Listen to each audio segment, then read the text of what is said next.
Hello everyone, welcome to Unacademy. मेरे साथ में यहाँ पर मौजूद है विवेक गुप्ता सर, और आप देख सकते हैं हमारे साथ में आज के स्पेशल गेस्ट, हमारे स्पेशल स्टूडेंट सुबन कुमार मिश्रा मौजूद है। जी हाँ, जिन्होंने गेट 2023 में ऑल इंडिया रैंक 1 अचीव किया है सिविल इंजीनियरिंग के अंदर। So hello Shubham, hello sir. कैसे हेलो हो? सर। सर बढ़िया। बढ़िया। तो इस वीडियो के अंदर हम सुबन से पूरी जानकारी हासिल करेंगे कि कैसे इन्होंने अपनी प्रिपरेशन स्टार्ट की, क्या क्या चीज़ें इन्होंने फेस की, क्या स्ट्रगल इन्होंने किया। जब मेरी बात हुई तो मुझे पता चला कि ये इनका तीसरा अटेम्प्ट था, तब जाके इन्होंने ऑल इंडिया रैंक 1 अचीव किया। तो जो इतना लंबा प्रिपरेशन लगा इस जर्नी में, क्या क्या उतार चढ़ाव आए एक एस्पिरेंट्स को, यदि गेट 2024 या 25 की तैयारी करना है तो वो सुबन से क्या क्या ऐसी चीज़ें सीख सकता है जो उसको गेट AIR 1 में लाने में काम देगी। तो शुभम, आप अपने बारे में थोड़ा सा पहले बताइए कि आपने स्कूलिंग कहाँ से की, जी सर। बीटेक कहाँ से किया, और जी कैसे सर। आपका गेट के लिए इंटरेस्ट जागा। जी सर। सर तो मैंने स्कूलिंग जो है वो राजस्थान बोर्ड से की है टिल 10th क्लास। उसके बाद फिर मैंने IIT JEE की कोचिंग के लिए मैं कोटा शिफ्ट हुआ दो ओके। साल के लिए। तो 12th में फिर मेरा वो एग्ज़ाम क्रैक हुआ तो मैं IIT कानपुर में मुझे जो रैंक मिला उससे सिविल इंजीनियरिंग मैंने ज्वाइन किया। ओके। तो वो ऐसा कोई फर्स्ट चॉइस नहीं था, बट जो क्योंकि रैंक बेसिस सब कुछ होता है तो मैंने वो वहाँ पे ज्वाइन किया। उसके बाद फिर मैं ग्रेजुएट हुआ इन द ईयर 2016। तो कैंपस प्लेसमेंट से मैं ओला कैब्स ज्वाइन किया एज अ बिज़नेस एनालिस्ट। तो वहाँ पे मैंने अप्रॉक्सीमेटली 3.5 ईयर्स के बाद मैंने डिसाइड किया कि अब वो जॉब कंटिन्यू नहीं करना है। तो मैंने फिर मेरे पास ऑप्शन था कि गेट एंड ESE की तैयारी करने का। फिर उसी दौरान फिर 20 से 3 साल के ये पीरियड रहा है मेरा, जिसमें मैंने गेट और ESE दोनों की साइमल्टेनियसली तैयारी की है। और इस बार गेट में 1 रैंक अचीव किया सर। चलिए, बहुत अच्छी बात है ये। सर, आप क्या पूछना चाहेंगे? सर, आप कंटिन्यू करिए। सुबन, जहाँ तक मैं आपका देख पा रहा हूँ आपकी जर्नी को, जी सर। उसमें एक बहुत ही इम्पॉर्टेंट फैक्टर ये है कि आपने 2016 में बीटेक किया और उसके बाद 4 साल जॉब करने के बाद आपने एक बहुत बड़ा डिसीज़न लिया कि जॉब से स्विच करके आपको प्रिपरेशन करना है। जी sir. So this is a big decision. तो ये इंस्पिरेशन आपको कहाँ से मिला कि आपको अब गेट या और ESE का तैयारी करना है, वो भी मतलब आप एक अच्छे अर्निंग सिचुएशन में थे? क्योंकि ये सिचुएशन बहुत लोगों के साथ होती है। बहुत लोग एक बार जॉब ज्वाइन करते हैं तो ये डिसीज़न नहीं ले पाते हैं कि अब उनको फिर से ज़ीरो पे आके फिर से तैयारी करनी है। सो ये बहुत ही टफ डिसीज़न होता है। तो आपको ये डिसीज़न लेने के लिए कैसे इंस्पिरेशन मिला और क्या क्या प्रॉब्लम्स आई जिसको कि आपने टैकल करके फाइनली ये डिसीज़न लिया? तो सर जैसा आपने बोला कि डिफ़िकल्ट होता है, डेफिनेटली ये डिसीजन डिफ़िकल्ट होता है। तो ऐसा इमीडिएट डिसीजन था भी नहीं। फॉर एग्जांपल अभी जैसे 20 में मैंने क्विट किया, तो यस। उसके 5-6 महीने पहले से मैं ये डिलेमा में था कि अभी ये कॉर्पोरेट जॉब कंटिन्यू करनी चाहिए, इसी में कुछ आगे देखें, या फिर फील्ड उस कॉर्पोरेट में भी there are multiple fields right, ये data yes yes scientist yes. की प्रोफाइल वगैरह, या फिर मैं पूरा चेंज करके वापस go back to civil engineering की, उसमें मैं गवर्नमेंट जॉब की तैयारी करूँ। तो वो एक पीरियड था, उसमें मैंने काफ़ी इवेलुएट किया अपने आप को। मैंने सोचा कि this would be the best decision for me.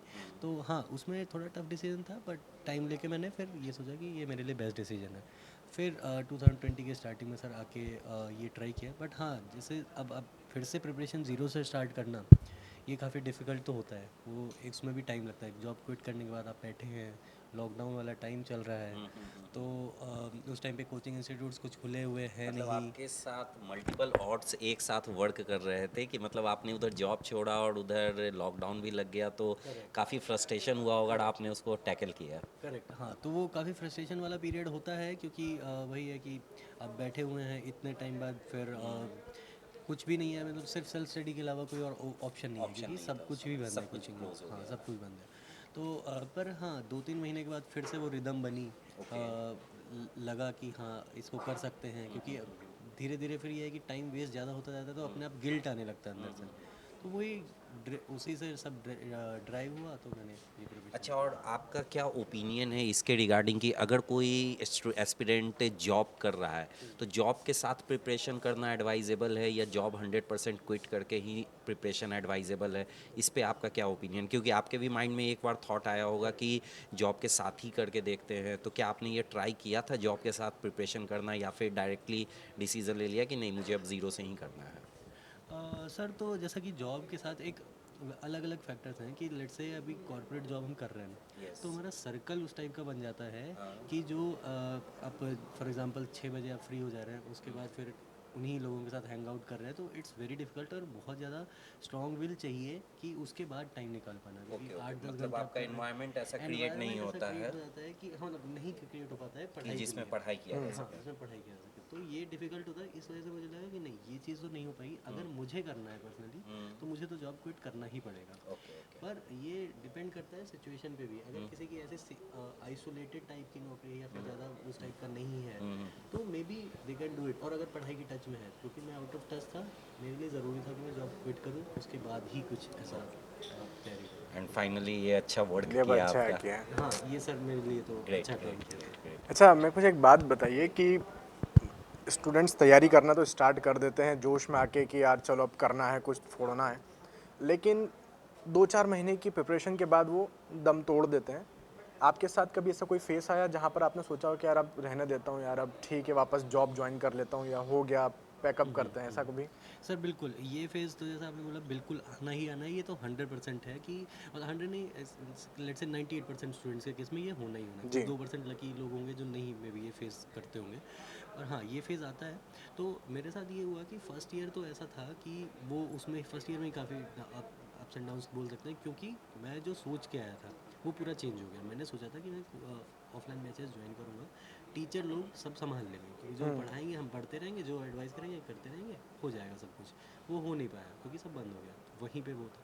फिर जो रिज़ल्ट आया वो भी फर्स्ट ईयर में इतना प्रॉमिसिंग नहीं था, लेकिन सेकेंड ईयर में फिर ये रहा कि कोचिंग वगैरह स्टार्ट हुई, तो वहाँ पे थोड़ा ये लगा कि हाँ इस साल तो हम लोग निकाल ही लेंगे। बिल्कुल। लेकिन जब सेकेंड ईयर में भी कोई खास रिजल्ट्स पॉजिटिव नहीं आए, मतलब 2022 की मैं बात कर रहा हूँ, ऑल्दो लेटर 22 में रिजल्ट आने लगे थे, लेकिन शुरू में 22 के जब रिजल्ट नहीं आ रहे थे तो लग रहा था कि पता नहीं मे बी मैं नहीं बना हूँ, मे बी वापस कॉर्पोरेट जॉब जाना चाहिए, ये सारे थॉट्स आते हैं। पर वो एक पीरियड जब आप टैकल कर लेते हो, एक ये भी रहता है कि हमने 2 साल जिस फील्ड में लगा दिए हैं उसमें थोड़ा अगर और मेहनत कर लें तो मे बी हो जाए। फिर 22 में, लेकिन बाद में मतलब जैसे एग्जांपल के लिए अगस्त के आसपास से रिजल्ट आना दिखना मुझे चालू हो गए थे। फॉर एग्जांपल मैं अपने अगर एग्ज़ाम्स क्लियर बताऊँ तो मेरा MPPSC असिस्टेंट इंजीनियर का एग्ज़ाम क्लियर हुआ, मतलब ओके। प्री स्टेज पे, अभी उसका फाइनल हुआ भी, वो मतलब इंटरव्यू हुआ भी नहीं है। UKPSC असिस्टेंट इंजीनियर का मेरा एग्ज़ाम प्री क्लियर हुआ। फिर मेरा ESC का मेंस क्वालिफाई हुआ, उसी अगस्त टाइम पे रिजल्ट आया उसका। फिर उस टाइम तक गेट में भी 300-922 में रैंक आई थी। तो ये 3-4 रिजल्ट पॉजिटिव देखे ऑटोमेटिकली जो बूस्ट मिलता है वो आपको फिर हेल्प करने लगता है, वो आपके ही करेक्ट। फेवर में काम करने लगता है।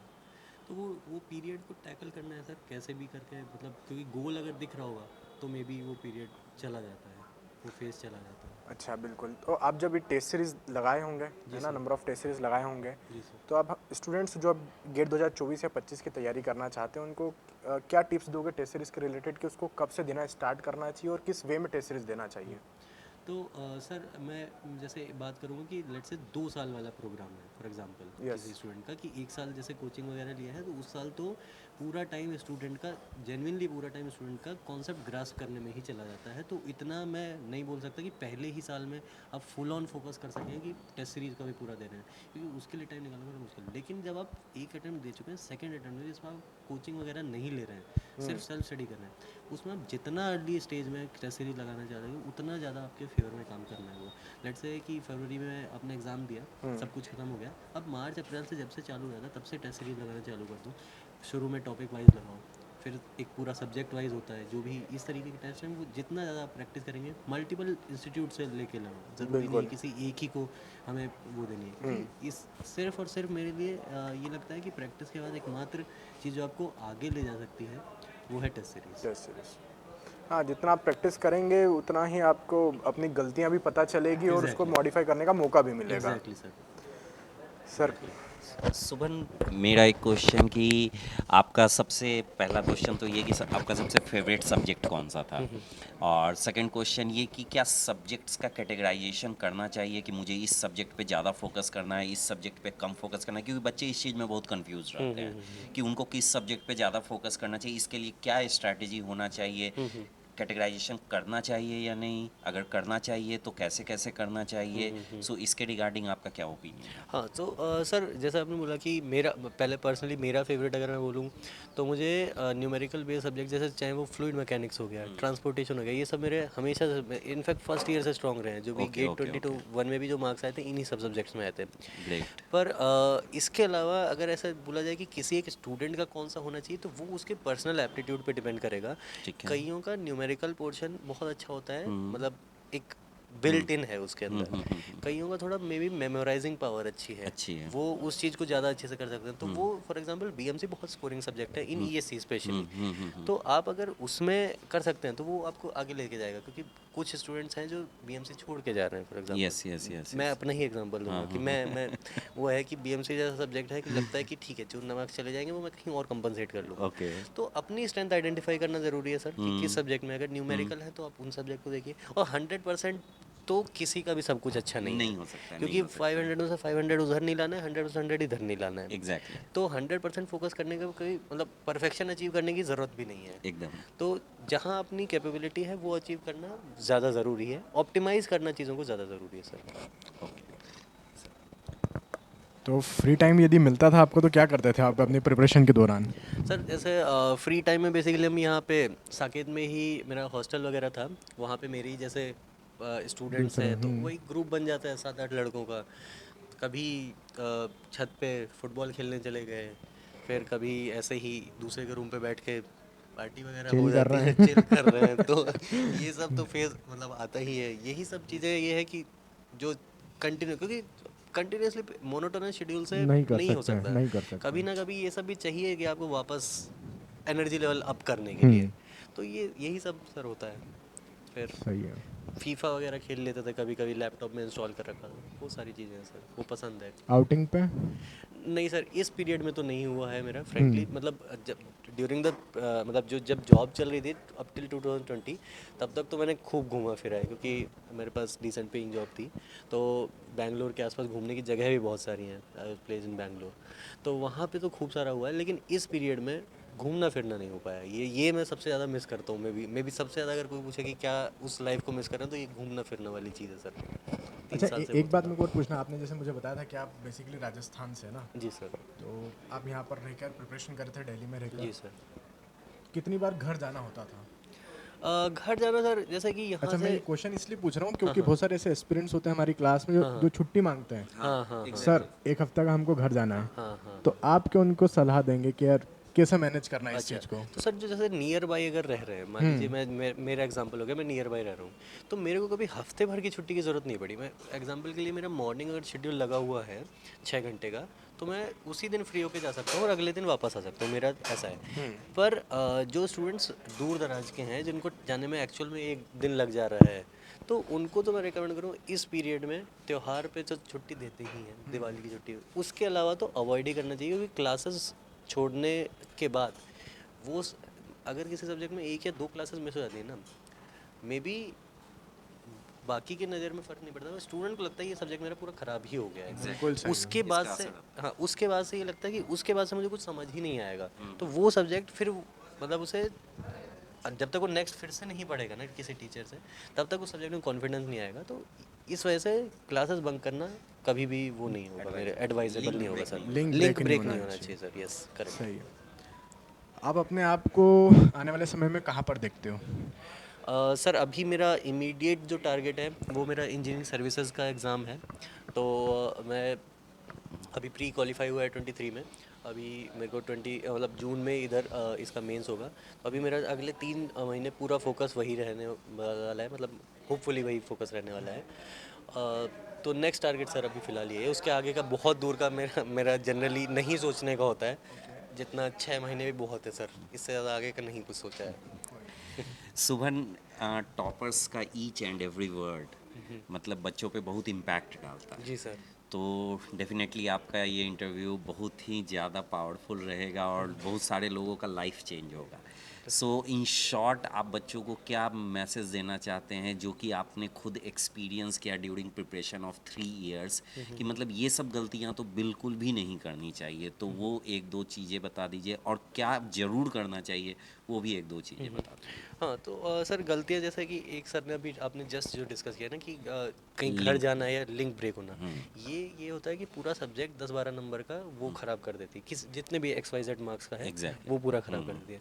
फिर इसी तरीके से लिंक्स मान लीजिए नहीं ब्रेक हो रहे हैं घर जाने की वजह से, पर यहाँ पे रह के भी कई बार ऐसा हो जाता है, एक लंबा फेज आ जाता है जिसमें आप बस क्लास जा रहे हो लेकिन उसके बाद आगे कुछ कर नहीं रहे हो, लर्निंग नहीं हो रही 10-12-15 दिन तक का ये फेज, तो ये लॉन्ग गैप्स जो हैं ये अवॉइड करना बहुत ज़रूरी है। सबके साथ ऐसा होता है कि अब आपने मान लीजिए कोई सीरीज़ वगैरह चालू कर दी है, उसमें 2-3 दिन चला गया, फिर एक और कुछ ऐसा चालू कर दिया, तो ये वाला 1-2 दिन का सबका आता है, ऐसा हो ही नहीं सकता कि Yes, कोई भी पूरे exactly. 365 दिन पढ़ रहा नहीं है। होता 1-2 दिन इज़ ओके, बट ये जो लंबे गैप्स हैं ये आपको बहुत पीछे छोड़ दे रहे हैं बाकियों से, तो ये अवॉइड करने वाली चीज़ें हैं। प्लस जो करने वाली चीज़ें हैं वो मैं बार बार इसी चीज़ पे फोकस करता हूँ कि टेस्ट सीरीज़ एक बार आप पढ़ चुके हैं ना, उसके बाद फोकस पूरा मतलब अगर आप 100% आपके पास टाइम है एग्जांपल के लिए, 80% उस पर होना चाहिए, 20% उससे अपनी गलतियां रिवाइज करके फिर कॉन्सेप्ट रिवाइज करने पे होना चाहिए। असेसमेंट बहुत ज़रूरी है। असेसमेंट बहुत ज़रूरी, तो 80-20 वहाँ बैलेंस बनाना सेकंड ईयर में एटलीस्ट, मतलब जब आपका कोचिंग वगैरह हो चुका कोचिंग है, कंप्लीट जब हो आप गया। सेल्फ स्टडी कर रहे हैं उस टाइम पे 80-20 मतलब रूल फॉलो करना मे भी बहुत इंपॉर्टेंट है। बच्चों के साथ एक बहुत बड़ा प्रॉब्लम आता है, जिस समय वो कोर्स करते रहते हैं उस समय वो टेस्ट सीरीज के परफॉर्मेंस से अपने आप को जज करते हैं, Correct. तो इसके रिगार्डिंग आपका क्या सजेशन सर है? उसके रिगार्डिंग मेरा ये क्लियर सजेशन है कि उस टाइम पे आपको जज नहीं जज करना नहीं चाहिए करना बिल्कुल, चाहिए, क्योंकि एग्जैक्टली। आप जिनसे कंपेयर कर रहे हैं वो मे बी 3 साल पुराने स्टूडेंट्स हो सकते ओके हैं, ओके। तो आप किस चीज़ से नर्वस हो रहे हो वो नहीं, आपको अपना सेल्फ एवेल्यूएट करना है कि 6 महीने में आपने कितनी प्रोग्रेस करी है लास्ट Agree. उससे। अब उस टेस्ट में पर्टिकुलरली कि 3 साल से अगर लोग बैठे हुए तो वो आपसे अच्छा परफॉर्म करेंगे, ये एक्सपेक्टेड है, तो उससे नर्वस नहीं होना है। अपनी प्रोग्रेस मंथ ऑन मंथ या फिर 6 मंथ में वो देखना बहुत ज़रूरी है कि वो कुछ हो रही है कि नहीं हो रही है। तो एब्सोल्यूट फर्स्ट ईयर में जिस टाइम कोचिंग लग रहा है उस time test series doesn't matter that much sir, ये मेरा वो। तो ठीक है, आज हमने सुमन का इंटरव्यू लिया और काफ़ी सारी अच्छी चीज़ें आई होप आप लोगों को यहाँ पर जानने को मिली होगी। हमने उन मुद्दों पर भी बात किया जिसमें सुमन ने बताया कि क्या क्या चीज़ें हमें अवॉइड करना चाहिए। हमने उन मुद्दों पर भी बात किया जिन पर हमें ज़्यादा फोकस करने की नीड है। आई होप शुभम अभी आगे इंजीनियरिंग सर्विसेज पर अपना मेन फोकस देना चाहते हैं, तो जो भी आप गोल अचीव करने का सोच रहे हैं अगले नेक्स्ट 6 मंथ्स में, तो डेफिनेटली आप अचीव करेंगे। ऐसी शुभकामनाएं थैंक यू सो मच हमारी है आपके साथ में। और आपके लिए भी गेट 2024 या 25 की आप तैयारी करना चाहते हैं तो आपके लिए भी एक इम्पॉर्टेंट अपडेट है कि आज फ़िलहाल में हम लोग यहाँ पर दिल्ली में मौजूद है।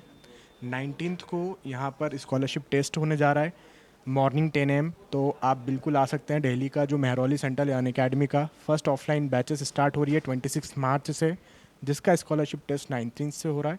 तो आप आके बिल्कुल दीजिए, अप टू 100% स्कॉलरशिप आप ग्रैब कर सकते हैं। तो ठीक है सर, आज के सेशन को फिर हम यहाँ पर रोकते हैं। Thank you so much sir. And all the very best.